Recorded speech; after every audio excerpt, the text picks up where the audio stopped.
성경시대의 풍습은 조혼이었습니다. 우리도 한 두어 세대 전에는 우리 어른들이 다 일찍 결혼을 했어요. 첫째는 한 입이라도 덜 자, 두 번째는 빨리 자녀를 생산해서 노동력을 키워서 일손을 보태자, 그런 뜻이 있었습니다. 예수님 당시의 성경시대도 일찍 결혼하는 것이 풍습이어서 그 당시의 기록을, 그 역사적인 자료를 보면 보통 한 15, 16세에 결혼했다. 그래서 결혼해서 얼마 후에 자녀를 낳고 가정을 이뤘다. 그렇게 이해하고 있습니다. 아마 요셉과 정혼한, 오늘 다르게는 약혼한 마리아가 그 당시에 나이가 15, 6 전후였을 것입니다. 이 같은 어린 처녀에게 놀랍고 상상도 할 수 없는 일이 일어났습니다. 천사가 저에게 찾아와서 처녀의 몸으로 임신하여 아기를 낳게 될 것이다. 그리고 그 아기는 온 세상을 구원하실 구세주이시다. 상상도 못할 일이 일어났는데 이때 하나님은 마리아를 혼자 두지 아니하시고 한 돕는 사람, 그의 방패와 울타리가 되어줄 만한 경건한 인물 한 사람을 택하여 보내셨던 것입니다. 오늘 우리는 그 인물인 요셉에 대해서 몇 가지를 생각해 보려고 합니다. 첫째, 요셉은 의로운 사람이라고 성경은 말씀하고 있습니다. 정혼한 처녀가, 자기가 약혼한 처녀가 임신한 것을 보고 큰 충격을 받았을 것임이 틀림없습니다. 여러분, 인생에서 가장 중요한 만남은, 내가 출생 이후에 가장 중요한 만남은 배우자를 만나는 거지요. 작은 한 동네에서, 아주 100여 명이 살까 말까 하는 그런 동네에서 날마다 눈앞으로 지나다니는 자기와 약혼한 처녀를 바라보는 것은 큰 기쁨과 즐거움이었을 것입니다. 그리고 그와 함께 꾸며갈 새로운 인생의 설계, 비록 가난하고 어렵지만 우리가 새롭게 한번 살아보자, 우리가 가정을 한번 일으켜서 복되게 살아보자 하는 그런 소박한 꿈이 있었을 것입니다. 이 결혼 전에 여자들은 그 불안해하는 경우가 많대요. 여자분들이 상당수가 결혼 전에 불안한 마음이 생긴대요. 내가 행복한 결혼을 할 수 있을까? 그리고 이 남자가 나에게 좋은 남편이 되어줄 수 있을까? 걱정을 해서 스트레스 받고 체중도 빠진답니다. 근데 그 결혼할 신부를 불안하게 하는 장본인은 바로 다 남자들입니다. 반대로 남자들은 결혼하는 일만큼 기쁜 일이 없습니다. 얼마나 기쁜지 모릅니다. 아내를 얻고 한 집에서 같이 동거할 수 있다고 하는 것은 참 기쁜 일입니다. 그런데 그와 같은 소박한 꿈과 기쁨을 가지고 있던 요셉의 눈앞에 마리아의 몸에 이상한 변화가 생기고 상상도 할 수 없는 일들이 확인되었다고 할 때 요셉이 받은 상처와 배신감은 말할 수가 없었을 것이죠. 율법은 이러한 경우에 여자를 돌로 쳐서 죽이라고 명령하고 있습니다. 결혼한 관계가 아닌 처녀가 임신하여 아기를 가졌을 때는 그 여자를 끌어다가 돌로 쳐서 죽이라, 이렇게 되어 있습니다. 그런데 요셉은, 성경이 이렇게 말합니다. 요셉은 의로운 사람이라 이를 드러내지 아니하고 가만히 조용히 은밀하게 처리하려고 했다고 했습니다.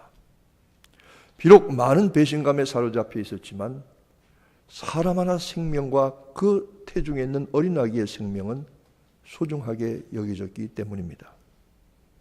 이를 드러내지 아니하고 이렇게 말합니다. 드러내지 않는다. 이 드러낸다는 말은 헬라어의 다른 말로 무슨 뜻이냐면 본때를 보인다, 본보기를 만든다, 쉽게 말하면 시범 케이스를 만든다, 이런 뜻입니다. 내가 정원한, 내가 약혼한 여자가 애를 가졌다고, 애가 임신해서 배가 불렀다고, 이런 여자, 남편을 배신하고 율법이 배신한 여자를 끌어다 돌로 쳐 죽여야 된다고 동네 장로들에게 끌어가고 그 여자를 공개적으로 고발하고 비난하는 것 대신에 요셉은 의로운 사람이라서 이 일을 은밀히 조용히 처리하려고 했다고 했습니다. 여기서 우리는 참된 의의 기준이 무엇이냐 하는 것을 봅니다. 만약 요셉이 우리가 말하는 율법적인 의로 충만한 사람, 인간의 의로 충만한 사람이었다면 그를 끌어내다가 죽이는 일에 앞장섰을 것입니다. 그러나 그것은 하나님의 의가 아닐 수도 있습니다. 의라고 하는 것은 여러분이 한자에 아시지만 양자 밑에 나아자가 있는 것이 의입니다. 의롭게 되려고 하면 피를 흘려야 합니다. 가끔 우리 주변에도 이 세상에도 의를 휘두르는 사람들이 있습니다. 그런데 의롭다고 휘두르는 사람들의 칼끝에 많은 사람들이 상처를 입거나 고통을 겪습니다. 이 의는 하나님만이 주장하실 수 있는 겁니다. 하나님만이 심판하실 수 있습니다. 우리가 만약 의를 함부로 얘기하고 의를 휘두르면 그것은 하나님 앞에 월권하는 것이고, 그리고 그것은 인간의 의, 스스로를 패망하게 하는 인간의 의에 불과하게 된다는 사실입니다. 요셉은 의로운 사람이지만 드러내지 아니하고 조용히 이 일을 처리해서 참된 의가 무엇인지를 우리에게 보여주고 깨닫게 하는 것이죠. 두 번째로 요셉은 믿음의 사람이었습니다. 천사가 마리아에게 일어난 일을 일러주었을 때 요셉은 믿음으로 그 일을 받아들였습니다. 받아들이기 쉽지 않고 이해하기 어렵지만 그는 믿음으로 순종하여 받았습니다. 그도 역시 이스라엘의 구원을 간절히 기다리던 사람이었기 때문인 것입니다. 하나님께서 하시는 일을 가끔 보면 이렇게 이런 일을 하실 때 어느 한쪽에 치우치게 하시지는 않는다는 생각을 합니다. 제가 한국에서 신학교를 졸업하고 학교에 직원으로 일한 적이 있었는데 학장님을 모시고 얼마 동안 일한 적이 있었습니다. 그 학교에는 우리 교단과 연결된 미국 선교부에서 선교사들이 와서 도와주고 있었는데 그 중에 영어를 가르치는, 선교 영어를 가르치는 선교사들이 몇 사람 있었습니다. 그 중에 한 사람이 캐런이라고 하는 캐나다 출신 아가씨인데 아마 20대 중반 후반이 되었을까. 참 예뻤어요. 저는 백인 여자가 그렇게 예쁜 여자 처음 봤어요. 정말 예뻐요. 인형처럼 예뻐요. 근데 저와 같이 일하는 게 많았어요. 한 번은 저에게 찾아와서 얘기를 하자고 그래요. 무슨 얘기냐고. 자기 마음속에 고민되는 일이 있는데 어떻게 하면 좋겠느냐고. 이 선교 영어를 가르치는 처녀 선교사가 학생들을 가르치다가 보니까 그 학생 중에 하나가 찾아와서 하는 말이, 신학생 중에 하나가 내가 기도했는데 하나님께서 당신하고 결혼하라고 하는 계시를 주셨다고. 하나님이 별 계시를 다 주시네. 이 처녀가 그 얘기를 듣고는 고민이 된 거예요. 사실 아닌 게 아니라 그 전에 그런 처녀 선교사들하고 결혼해서 미국으로 온 그 신학생들이 둘이 있어요. 한 사람은 디트로이트에 살고 한 사람은 지금 세계적인 학자가 되어서 한국에 나가 있습니다. 이 처녀가 고민이 되는 거예요. 왜 믿음 있고 착하고 순진한 처녀, 기도하는 사람인데 웬 신학생이 와가지고 기도하는 중에 당신하고 결혼하라고 했다고 하니까 이게 걱정이 되잖아. 이게 어떻게 되는 거냐고. 어떻게 하면 좋겠느냐. 저보고 해결사가 되어달라는 겁니다. 제가 이렇게 얘기했습니다. 캐런, 하나님이 그 신학생에게 기도 중에 나타나셔서 결혼하고 결혼해라. 오케이. 그런데 한 가지 확인해 보자. 혹시 하나님이 너한테도 나타났니? 그런 일이 없다는 거예요. 결론은 그러면 아니야. 하나님이 그렇게 하시지 않아. 하나님이 하신다면 양쪽에 다 하실 거야. 실제로 제 친구 목사님 가운데도 그런 분이 있습니다. 제가 그 얘기를 했더니 그 친구 목사님이 이런 얘기 하더라고요. 자기도 결혼할 때 아무리 결혼해도 이 결혼이 잘 안 되는데 어떤 경우에 자기가 결혼한 거 보니까 하나님이 양쪽에 다 결혼에 대한 충분한 이해와 응답을 주셔서 같이 했다는 거예요. 하나님이 마리아에게 가서 너 아기 낳을 것이다 하고 요셉에게는 침묵을 지키고 이렇게 하지 아니하시고 요셉에게도 가셔서 마리아에게 주셨던 같은 말씀을 전해주시고 깨닫게 하셨던 것입니다. 요셉은 이 말씀을 들을 때 받아들이기 어렵고 믿기 어렵지만 그는 순종하는 마음으로, 왜냐하면 그의 마음속에는 하나님의 나라를 간절히 고대하는, 이스라엘의 구원을 간절히 고대하는 마음이 있었기 때문입니다. 우리의 신앙의 표지가 뭡니까? 우리의 믿음의 표지가 뭡니까? 저는 우리의 믿음의 표지가 몇 가지인데 하나는 순종이고 하나는 인내입니다. 우리의 믿음의 표지가 뭡니까? 거룩함을 추구하는 것입니다. 우리의 믿음의 중요한 표지가 무엇입니까? 다시 오실 주님을 간절히 사모하고 고다리는 것입니다. 정말로 우리 주님을 사모하고 기다리는, 아멘 주 예수여 오시옵소서. 이스라엘 백성들이 이 절망적인 상황에서 어떻게 자기들의 힘으로 해결할 수 없는 민족적인 절망과 비극 아래서 메시아의 오심을 그렇게 간절히 기다렸던 것처럼 이 땅의 죄와 어둠을, 그리고 우리들의 육신을 온전히 구원하실 다시 오실 주님을 기다리는 이 믿음이 바로 성도의 표지고, 그 믿음을 우리가 마땅히 소유하여야 할 것을 이 절기는 깨닫게 하시는 것입니다. 요셉은 받아들이기 어려운 사실을 믿음으로 받아서 자기가 무슨 누명을 쓰고 자기가 무슨 오명을 뒤집어 쓴다고 할지라도 사람 하나 살리고 하나님의 뜻을 이루겠다. 자신의 명예보다도 하나님의 뜻과 생명이 더 소중하였던 것입니다. 세 번째로, 요셉은 경건한 사람이었습니다. 요셉은 정식으로 마리아를 데려와서 아내로 맞이했습니다. 주의 사자가 일러준 말씀 그대로 믿음으로 받아 순종했습니다. 아들을 낳기까지 동침하지 아니하였습니다. 창세기 3장을 읽어보면, 지난 수요일에도 그런 말씀을 했지만, 아담과 하와가 선과 악을 알게 하는 나무의 실과를 따서 먹음으로 하나님의 말씀과 법을 어긴 후에 하나님이 저들 숨어있는 저들에게 찾아오셔서 죄를 물으시고 징벌을 주십니다. 그런데 뱀에게는, 하와를 유혹한 뱀에게는 징벌을 주실 뿐만 아니라 저주까지 내리십니다. 이렇게 말씀하십니다.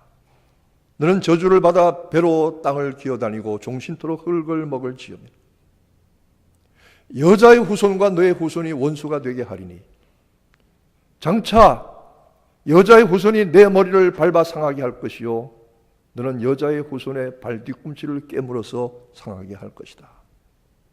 그 여자와 뱀이 원수가 되겠다는 겁니다. 제가 수요일도 얘기했지만 여자와 뱀이 원수가 됐다는 증거를 어떻게 찾았느냐?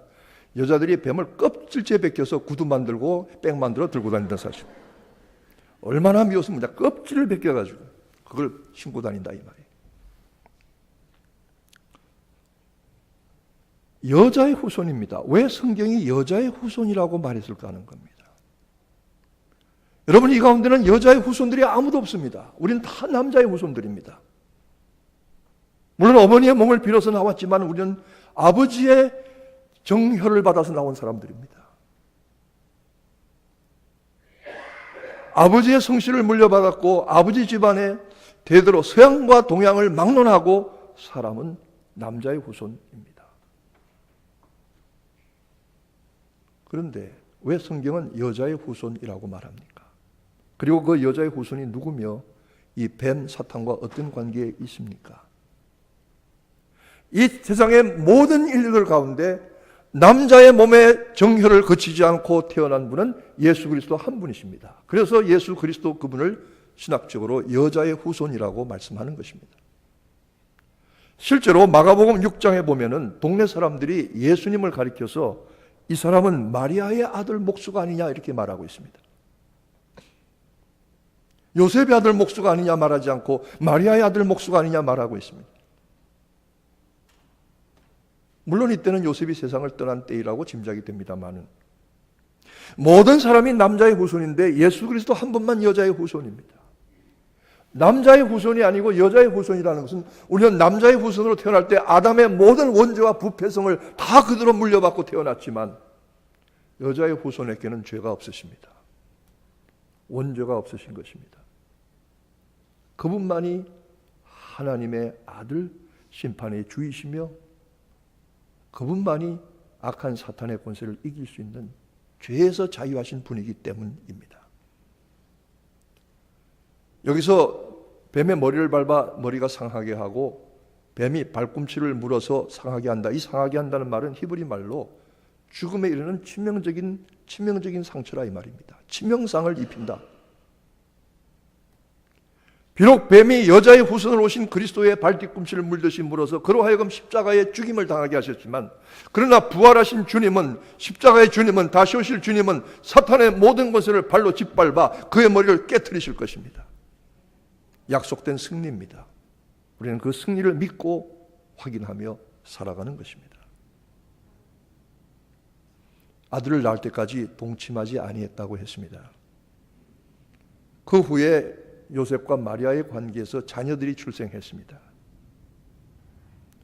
이 사람은 야고보와 요셉과 유다와 시몬의 형제가 아니냐. 우리가 그 누이들을 알지 않느냐. 그러니까 형제 자매들이 예수님의 육신 쪽으로 요셉 쪽으로 여러 사람이 있었다는 것을 말해 주는 것이죠. 하나님은 아기 예수를 이 땅에 보내시면서 의롭고 경건한 사람들을 택하여 사용하셨습니다. 이 땅에 명예나 권력과 부를 가진 사람들이 아닙니다. 여러분, 예수님의 출생, 예수님이 나신 그 과정에 관계되었던 모든 사람들을 보면은 한결같이 중심 무대에 있는 사람들이 아닙니다. 변방에 있는 사람들이고 소외받던 사람들이고 가난한 사람들이고 여자들입니다. 무명하고 보잘것없는 사람들이 믿음과 순종으로 하나님의 일을 이룬 것입니다. 성탄의 절기는 다시 말하지만 종말적인 절기입니다. 저는 가끔 길을 가다가 앞에서 가는 차 뒤에 범퍼 스티커를 붙인 걸 보는데 요즘은 그 범퍼 스티커를 잘 안 붙여요. 근데 그전엔 참 많이 붙였어요. 재미난 건 많았어요. 예를 들면 이런 거예요. 들이받아 보세요. 나는 돈이 필요해요. Hit me, I need money. 이렇게 써붙인 것도 있고 다 찌그러진 낡은 차를 끌고 가면서 Don't laugh, 웃지 마. My second car is Mercedes. 내 두 번째 차는 벤츠야. 뭐 이렇게 써붙인 것도 있고 뭐 심지어는 ex-wife in trunk. 전철을 트렁크에 넣었다 이런 것도 있고 제가 한 가지 기억하는데 전혀 잊혀지지 않는 재미난 이 스티커는 뭐냐면 A good girl goes only to heaven. 착한 여자는 천국밖에 갈 데가 없지만 A bad girl goes everywhere. 나쁜 여자는 어디나 갈 수 있다. 재밌더라고요. 그러나 그 모든 범퍼 스티커 중에 제가 참 마음속에 감동을 받은 범퍼 스티커 하나는 예수님이 태어나신 베들레헴의 말구육간 스티커에다가 그 안에 아기를 모신 그림, 그리고 거기 이렇게 썼습니다. Keep Christ in Christmas. 크리스마스에 그리스도가 너의 중심이 되게 하라. 홀리데이가 아닙니다. 홀리 데이인 것입니다. 거룩한 날입니다. 그리스도께서 다시 오실 것을 간절히 사모하고 기다리는 종말의 절기가 바로 이 성탄입니다. 여러분에게 이 절기에 베푸실 하늘의 은혜와 평안이 충만하시기를 축원합니다.